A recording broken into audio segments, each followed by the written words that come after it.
Europe 1, 6h15, nous ouvrons le kiosque avec vous Thomas. Le kiosque d'Europe 1 et toutes ses plumes, Marion Calais pour les régions, Jean-Philippe Ballas pour la presse internationale, Axel de Tarlé et les unes de l'écho, Eva Rock devant la télé. Bonjour à tous. Bonjour Thomas. On commence avec vos quotidiens nationaux et la double inquiétude des Échos et du Figaro ce matin. Ça concerne l'inexorable dérive des comptes de la Sécu. Dans un rapport au vitriol, la Cour des comptes estime que le retour à l'équilibre ne se fera pas avant 2021. Les dépenses d'assurance maladie risquant de déraper faute de réforme d'ampleur. Sinon, il y a un sondage et il y a beaucoup de sondages dans l'air ce matin. La une de Libération notamment qui titre « Hollande braque les ouvriers ». Attachement aux 35 heures, je vous en parlais en titre. Réticence aux réformes sociales. L'enquête de Libé montre que la politique du gouvernement fracture la gauche. 20 minutes de son côté titre « Voix citoyenne » et nous révèle avec Opinionway que 74% des Français estiment que les idées doivent venir des citoyens et pas des élus. Alors que la défiance à l'égard des politiques grandit, écrit Le Gratuit, c'est vraiment un renversement du modèle politique traditionnel. Aujourd'hui en France, titre « Des prépas pour réussir à tout prix ». Moyennant une somme rondelette, une multitude d'organismes privés proposent de préparer les élèves à toutes sortes de concours, écrit Le Quotidien, qui donne quelques conseils bien utiles pour éviter les pièges. Et notamment, il y a pas mal de grandes écoles qui ont leur propre prépa. Et il n'y a rien de plus sûr quand on veut préparer sérieusement un concours. Et puis, il y a la palme d'or du jour. Alors, on la trouve dans 20 minutes. Connaissez-vous, chers amis, le sun eating ? Pas du tout. Non, manger le soleil. Ouais. C'est ça, on peut traduire ça par manger du soleil. C'est une pratique qui consiste à vouloir maigrir en fixant le soleil. C'est complètement abruti. Le soleil qui agirait comme un coupe-faim. Les jeunes femmes chinoises en raffolent, paraît-il. Elles espèrent ainsi brûler des calories. Alors pour les médecins, c'est complètement farfelu et c'est surtout dangereux. Les choses sont claires. Le soleil brûle la peau, pas les calories. À la une des régions, Marion Calais, quelles sont les unes les plus marquantes ce matin dans la presse régionale ? Celle du Dauphiné libéré, notamment 7 morts dans les écrins. 3 cordées ont été emportées par une impressionnante avalanche à près de 4000 mètres d'altitude. Hier, nouvelle tragédie après un hiver déjà terriblement meurtrier, rappelle Le Quotidien. Une bonne nouvelle dans l'Est républicain, General Electric embauche. 400 emplois pourraient être délocalisés des États-Unis en France, à Belfort. Et puis l'école à la maison dans la Charente libre, à Montboyer, entre Angoulême et Libourne. L'école a fermé en juin dernier. Et depuis, plusieurs familles ont décidé d'assumer elles-mêmes l'instruction de leurs enfants. Elles songent même à créer une école privée style Montessori. L'histoire du jour, c'est le pendule de Foucault qui n'a rien à voir avec la pendule de Julie et qui fait la une de Ouest France. Le pendule qui vient de retrouver sa place au centre du Panthéon. C'est une entreprise choltaise qui a travaillé pendant 4 heures. Hier, un travail minutieux pour 3 ouvriers, dont certains ont travaillé les pieds dans le vide, parce que le pendule de 28 kilos et sa dorure de 24 carats sont suspendus à un fil d'acier tout droit venu de Suisse de 60 mètres. Le dispositif avait été retiré pour les travaux il y a 2 ans et demi. Il retrouve donc sa place. Mais au fait, est-ce que vous savez ce qu'est le pendule de Foucault ? Je me posais la question. C'est ce qui permet de voir si la Terre tourne. C'est exactement ça. C'est l'illustration de la rotation de la Terre. Une fois lancée, il oscille. À chaque passage, le stylet fixé sous le pendule laisse une trace et ça s'agrandit progressivement au fil de la journée. En 1851, quand il avait été installé, le dispositif avait fait sensation. Rappelle Ouest France, venez voir la Terre tourner, disait-on à l'époque. C'est votre dernier mot, Jean-Pierre ? Oh non, c'est grand. Je m'auto-consterne. Thomas, s'il vous plaît. On avait mis la barre un peu haut. Là. Ouais, c'est vrai, là, on est retombé. Très bas. On va trouver du gaz de schiste. 6h19.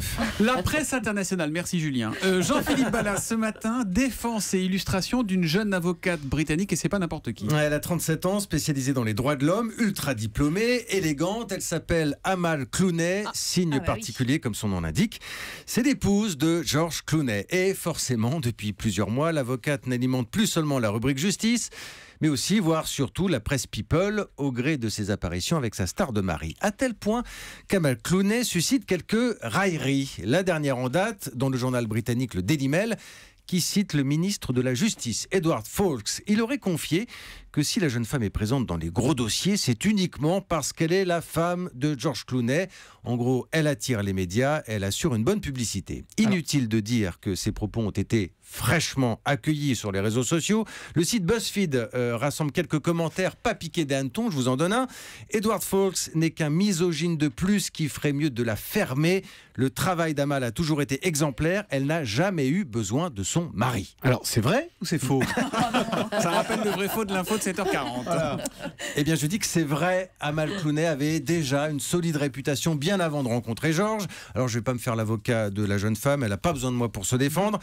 Mais je note malgré tout que le Daily Mail commence son papier de façon légèrement perfide, en signalant que la jeune femme se rend à un rendez-vous professionnel en robe Dolce et Gabbana et grandes lunettes de soleil. Exactement, moi je réponds so what?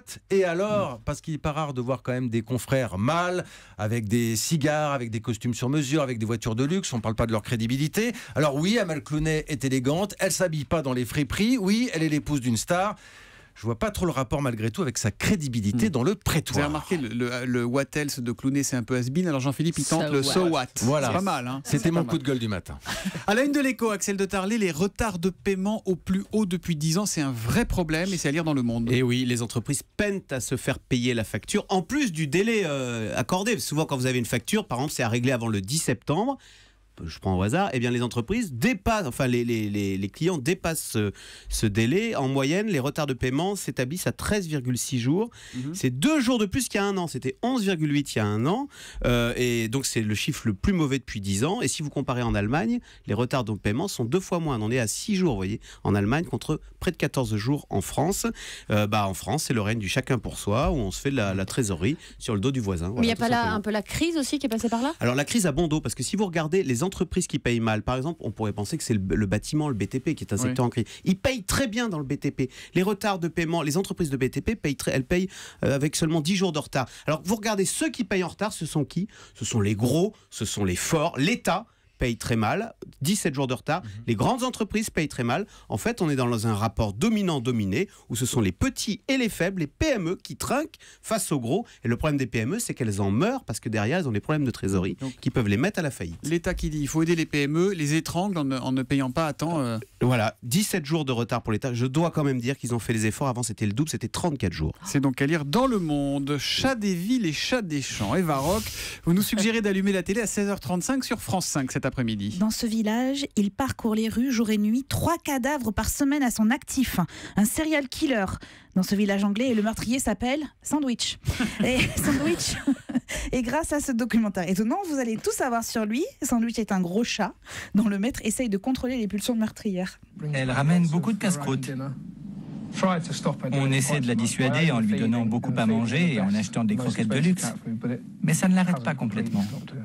Non, ça faut sert pas à appeler rien. son chat sandwich Ça si on veut sert pas à qu'il rien. mange. Oui, hein, et puis il faut arrêter les croquettes, monsieur, parce que le chat, il aime chasser tous les chats, même le vôtre, Marion.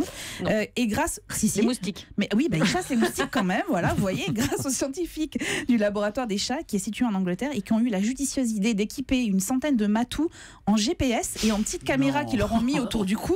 On sait tout de leur comportement. En ville, par exemple, c'est Ozzy et Smudge et leurs copains qui s'amusent à choper des souris, mais pas ensemble parce que le chat urbain est individualiste et à chacun son coin de rue. On voit que les chats ont séparé le quartier en plusieurs zones, géographiques, mais aussi temporelles. C'est chez moi le matin, et c'est chez toi l'après-midi. Avec ce système, quand la population est dense, les territoires se chevauchent-ils? Eh bien non, parce qu'ils sont partagés dans le temps.